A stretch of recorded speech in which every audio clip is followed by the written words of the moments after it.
The real question is, what are we left with if we forfeit our cultural identity in the name of progress? What happens when we allow the corporate establishment to define who we are in the name of diversity? Sure, diversity sounds like a nice idea, but who among us have actually explored this idea to its fullest extent? And just to be clear, I'm no way inferring that the extreme opposite of diversity is the answer. In fact, it's definitely not. Instead, I believe there is a middle way forward which does not permit entry to the rotten influences, the corrupt sociopathic oligarchs, and the countless millions who unconsciously imitate them. The snake knows that the promises of tomorrow will never arrive in terms of how they are envisioned today.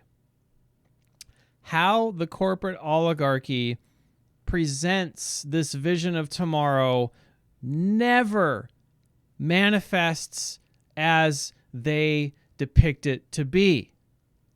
There are always and invariably unforeseen consequences. Such consequences are not evaluated beforehand. If we can do it, just go right ahead and we'll just deal with the consequences later. That's been the attitude. That has been our trajectory.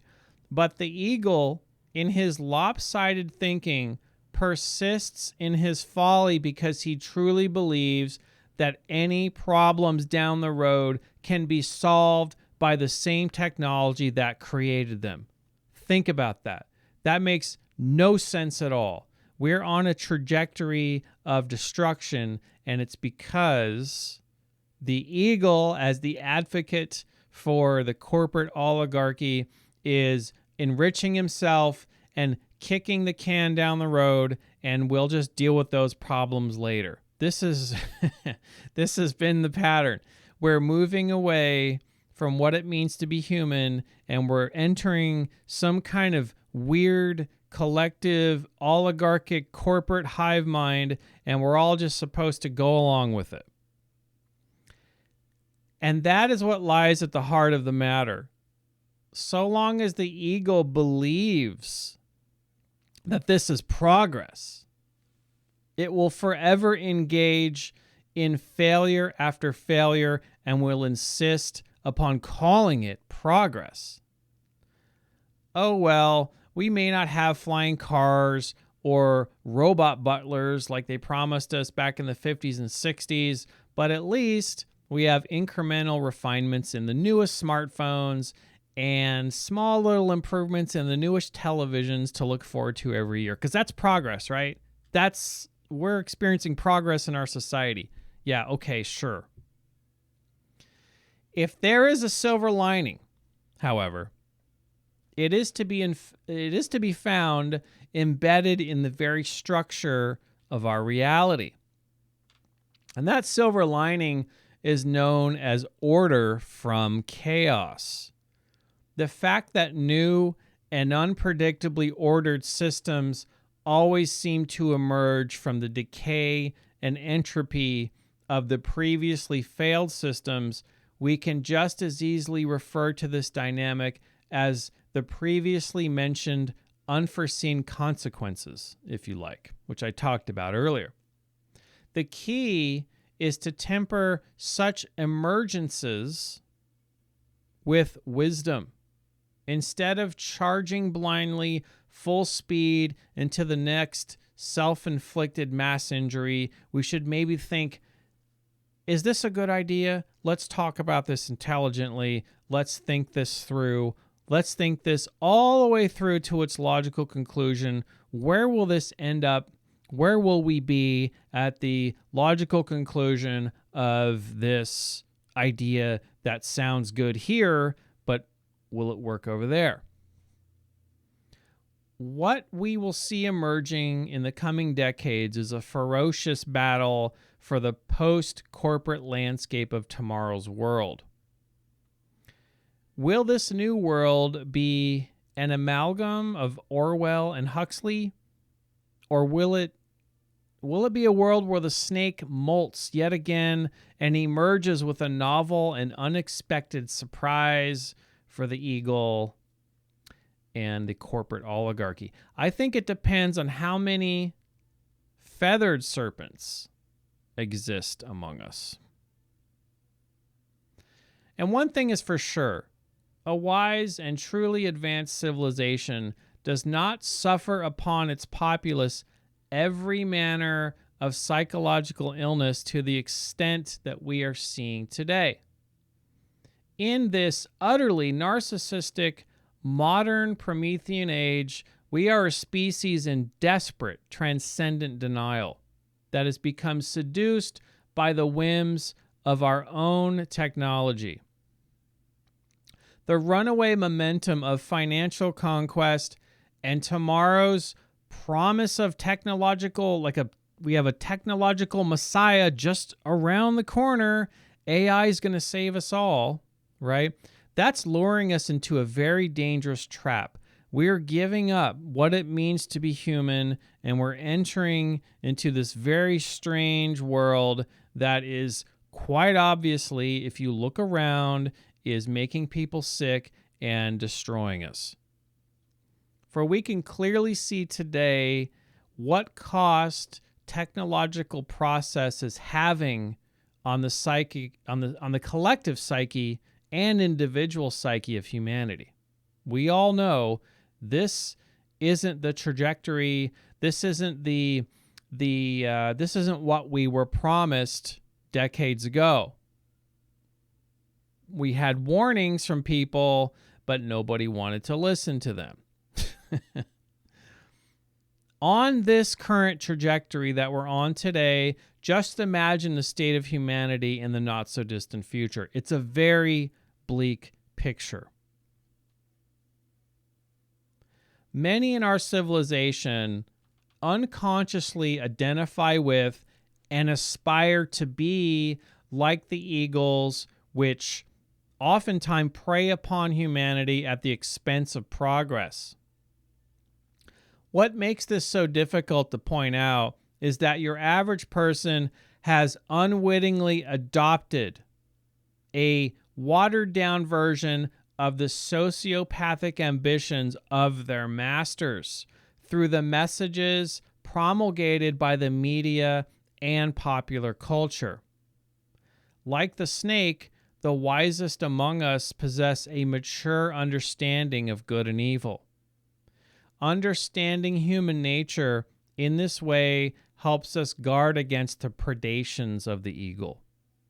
In other words, a wise understanding of human nature is to reject any uses of technology which attempt to protect you instead of enriching your life. We must realize that the reconciliation of the eagle and the snake, of the eagle and the serpent, is very much possible, but it should never be accomplished while the owl remains from view. Now, I kind of led you all down a path, and I didn't want to tell you about the owl until the end of this, because we all think that there's the snake and the eagle, right? There's the individual and the collective, and they're battling each other. Well, there's a certain dynamic happening behind the scenes, and that is being driven by the owl. We all know who the eagles are, by the way. And we all know who the snakes are. But an enemy we cannot see can never be defeated. And the owls are those who operate unobstructed in the world, free from the divisive and oppressive systems they use to control us. They create the systems and they create the crises that divide the people so that we are bickering amongst ourselves instead of looking at who the real enemy is. So if we wish to break this meta-narrative, once and for all, we must dismantle the we must dismantle the corrupt systems and corporate. We must dismantle the corrupt systems which keep us poorly educated and squabbling amongst each other. Otherwise, we will forever be too preoccupied to see who our true enemy is. And if you can see here, you've got the eagle, the snake, and the owl. So there's actually there is an eagle and a snake, and we all have that eagle side to us and the snake side to us. It's beneficial to try to reconcile that within ourselves. I tend to be more snake-like than eagle-like, but we also have to be owl-like as well. Because how are we going to, if we don't study the owl and learn from the owl and understand how the owl thinks, then we'll never defeat the owl. Okay, well, that is the eagle and the serpent. I appreciate your support, everyone. And by the way, if you want to support my work, please consider subscribing to my member site at ReInstallPaul.com. For only 10 cents a day, you could support my goal of becoming a full-time content creator. And if you can't afford to subscribe, that's totally fine too. Just please help get the word out by sharing my content on social media with friends and groups you feel would benefit from this material.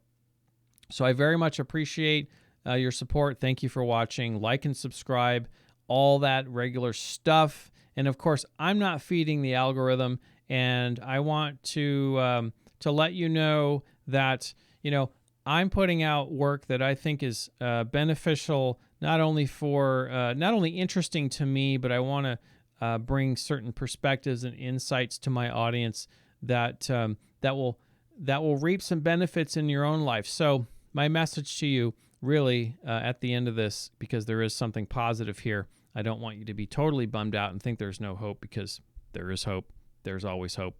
I need you to get out there and just be a human being and put down the phone and go out into nature. And if you go out and you look at the world and you kind of just go for a walk and you look around and kind of enjoy nature around you, you'll realize, hey, there isn't really anything happening except, you know, there aren't people with the corona zombie virus running around and that sort of stuff. And that everything is mostly just nothing really happens most of the time. You might see a squirrel running up a tree. And there really isn't that much stuff going on in the world. It's just a manufactured reality that's happening. So anyway, thanks for watching.